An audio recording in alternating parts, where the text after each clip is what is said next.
This is a 1787 New York style Brasher Dublum that sold this year in 2021 for $9.3 million at auction. This coin has been graded and authenticated by NGC at a mint state 65. Man, look at that. That is an absolutely gorgeous, super rare coin there. I mean, that is crazy, guys. $9.3 million for this gold coin. Let me know in the comments below, what would you guys do with $9.3 million? There's got to be a billionaire that owns this coin. 1787, man. I love it. I think it's awesome. All right, now here we go. Here is a 1794 1-cent coin. So it's got some corrosion to it, of course. You know, NGC put it out of VF details. It's a super rare coin, right? Super, super rare coin. There are a lot of fakes of these 1-cent coins out there, even, you know, different dated ones, not just 1794. So, you know, beware of those, the Chinese fake coins. This coin ended up selling at auction for $64,000. All right, so moving on here to an 1870 seeded quarter. Now, this is graded by PCGS at a VF20. So it's not a high mint state grade. It is the 1870 CC Carson City minted seeded Liberty quarter here. So you see the date on the obverse of the coin, of course. Here on the reverse at the bottom of the eagle, you will see that CC mint mark there for Carson City. Now, what really makes this coin valuable is the fact that it is a very low minted key date. I mean, this is a super rare coin here. 1870 CC mint mark. They only produced a little over 8,300 of these coins. So super, super rare coin. Now, there are lower minted coins. There are like the 1873 CC. There's 4,000 minted. I believe only around 5 of those known out there to exist. You know, there's tons of them that are, you know, around 10,000 or 5,000 or 8,000 for different dates. So if you guys come across coin collections or you inherited a coin collection, you definitely want to inspect every single coin, the date, its mint mark, make sure it's legitimate, and then, you know, see what the mintage is on that coin, because it can be super, super valuable if it is a key date like this. This coin in this condition sold for over $21,000. Now, here is another seeded Liberty coin, but this is the 1870 S mint mark seeded Liberty dollar coin. So here on the reverse again, you will see that S mint mark there below the eagle. It is graded by NGC at an XF40. And for this coin, there are only 12 known to exist. 12 coins. So again, a super rare coin here. I mean, I am talking rare, rare coin. This coin sold for over $800,000 at auction. That's right, a $1 coin, silver $1 coin, sold for over $800,000. Now imagine if you inherit a coin collection and something like this is in there, and you take it to a coin shop or whatever, and they only give you, you know, $100 for it, or 50 bucks or something. Could you imagine if you didn't, you know, do your research and lose out on $800,000? I mean, that's some life-changing money right there. So that's crazy. Let's move on here to another key date, very rare coin. This is the 1901S Barber $quarter. So it is the 25-cent coin, I guess you could say, $quarter, however you prefer to say it.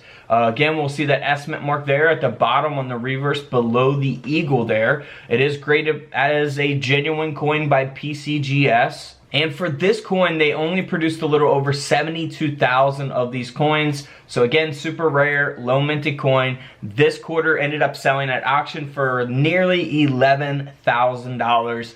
In this condition, you know, it's just graded as a genuine coin. It's not graded, you know, at a high mint state grade or anything. All the value is in the fact that they didn't produce a lot of this date and mint mark 1901S. So 11 grand for that. Now here's another key date. This is the silver Walking Liberty $half coin. It is the 1921S mint mark. Now again, if you have this in a high mint state grade, it's going to sell for a lot more money.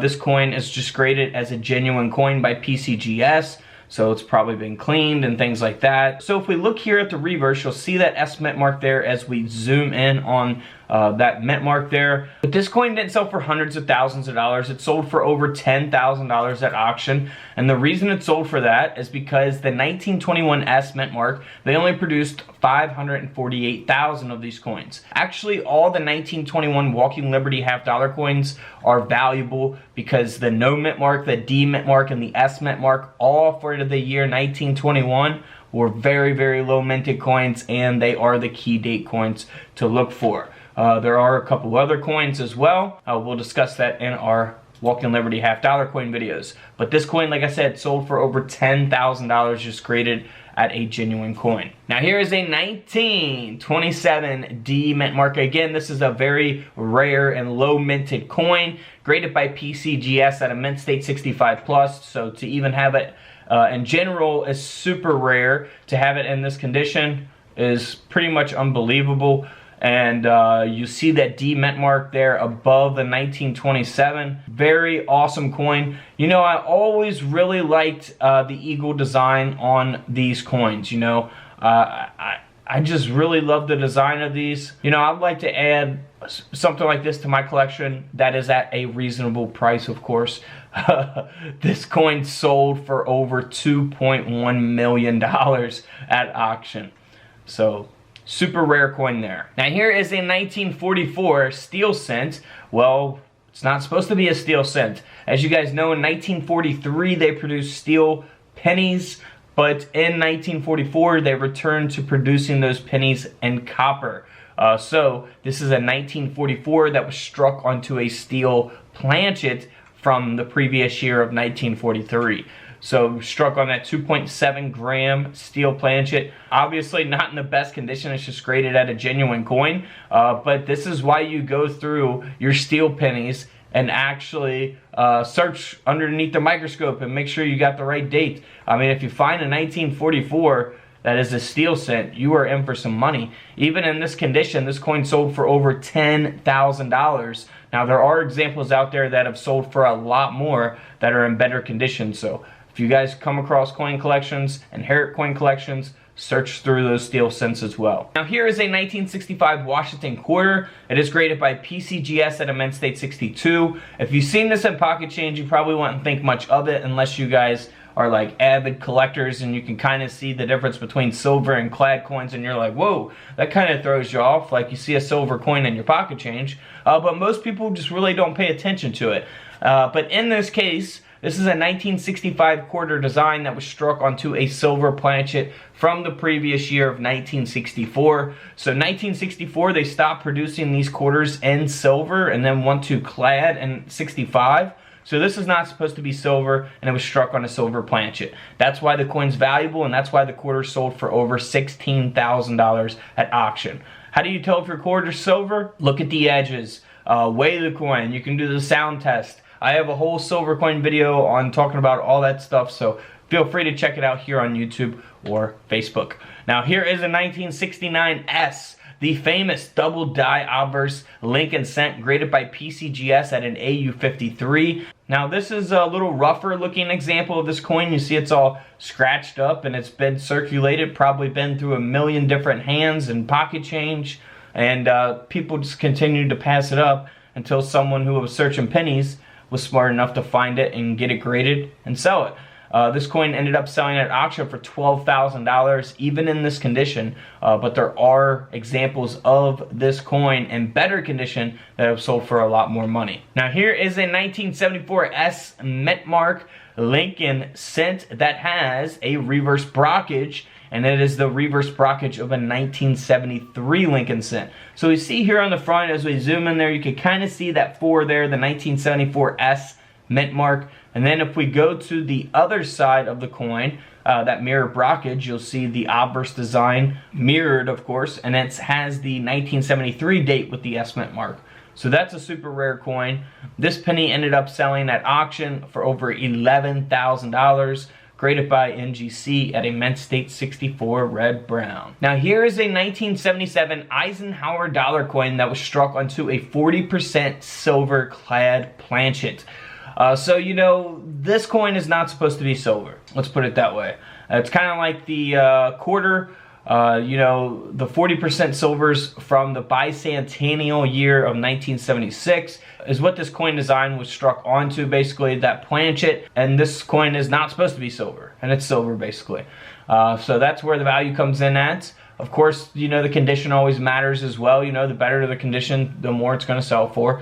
This is graded by NGC at a mint state 63, and this dollar coin sold at auction for over $17,000. Whew, unbelievable. Now here is another coin that I tried to explain a million times, and I want to explain it again here. This is a 1972 D mint mark small date bronze Lincoln cent. Alright, so it's graded at an AU58 brown by NGC. I'm telling you guys the grades, that way you guys can know, you know, what these coins are selling for in these types of conditions. So the best grade you can get is a 70 on the coin grading scale. This is at a 58. And then of course your pennies can be either graded at a brown, or red. Red is the best. This is graded at a brown. But this is a super rare coin and something that you can always look for as you're searching coins underneath the microscope. Now, are you going to find one? Probably not. Maybe that's the odds are against you, but are you going to win the lottery? Probably not, but it's possible. Yes, it could happen. So it's possible, very possible, but it's also very impossible, it seems like, right? So what you want to look for is the 1982 small date with the D mint mark that weighs around 3.1 grams. That way you know it's not the zinc, because they transitioned from copper to zinc Lincoln cents during this year of 1982. Now you got to make sure it's not the large date, has to be the small date, and the way you tell the difference is in the 2. If the 2 curves in the middle there, that is the small date. If it just curves around and goes straight down and then to the right, that is the large date. But it has to be the 1982 small date D mint mark copper penny bronze that weighs around 3.1 grams. This coin sold for around $10,800 at auction because of that mint error. Now here's the 1992 Lincoln cent. Now you can tell it doesn't look like it's in the best condition. It's graded at a mint state 64 red brown. It does have the close AM. So something to look for on a more modern penny here. As you look here on the reverse, you'll see that the A and the M is nearly touching. Here's an example of close AM versus wide AM. You can pause the screen if you guys want to be able to tell the difference of that. But this coin did sell at auction for over $22,000 because of the grade and because of that close AM. All the values in a close AM. But, you know, had it been in worse condition, it could have sold for a little less. Had it been even higher mint state grade, it could have sold for more. Now here's a no-dated Roosevelt dime. This dime here has 2 reverses. So it's been struck with 2 reverse dies. It does not have an obverse design. This coin sold at auction for over $26,000. Alright guys, don't forget to subscribe in the middle. Feel free to check out the videos to the left of me. And until tomorrow, I'll see you guys in the comment section below. This is Couch Collectibles, and this is where I disappear.